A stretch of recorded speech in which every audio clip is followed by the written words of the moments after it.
ರಸ್ತೆ ಬದಿ ನಿಂತಿದ್ದ ಮಹಿಳೆಯೊಬ್ಬರಿಗೆ ವ್ಯಕ್ತಿಯೊಬ್ಬ ಆಯುಧವೊಂದರಲ್ಲಿ ಹಲ್ಲೆ ನಡೆಸಿ ಚಿನ್ನಾಭರಣ ಕಳವು ಮಾಡಿರುವ ಘಟನೆ ಕುಂದಾಪುರದ ಕೊರ್ಗಿ ಹೆಸ್ಕುತ್ತೂರು ತಿರುವಿನ ಬಳಿ ನಡೆದಿದೆ. ಕೊರ್ಗಿ ಗ್ರಾಮ ಪಂಚಾಯತ್ ವ್ಯಾಪ್ತಿಯ ಕಾಡಿನಬೆಟ್ಟು ನಿವಾಸಿ 32 ವರ್ಷದ ದೇವಕಿ ಎಂಬುವರು ತೆಕ್ಕಟ್ಟೆ ದಬ್ಬೆಕಟ್ಟೆ ಮುಖ್ಯ ರಸ್ತೆಯ ಸಮೀಪದಲ್ಲಿ ಶಾಲಾ ವಾಹನದಲ್ಲಿ ಬರುವ ತನ್ನ ಮಗುವಿಗಾಗಿ ಕಾಯ್ತಾ ಇದ್ರು.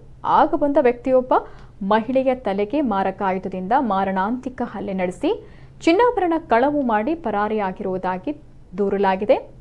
ಇದರಿಂದ ಗಂಭೀರವಾಗಿ ಗಾಯಗೊಂಡ ದೇವಕಿಯವರನ್ನ ಮೊದಲು ಕೋಟೇಶ್ವರ ಖಾಸಗಿ ಆಸ್ಪತ್ರೆಗೆ ಕರೆದೊಯ್ದು ಬಳಿಕ ಹೆಚ್ಚಿನ ಚಿಕಿತ್ಸೆಗೆ ಮಣಿಪಾಲ ಆಸ್ಪತ್ರೆಗೆ ಕರೆದೊಯ್ಯಲಾಗಿದೆ.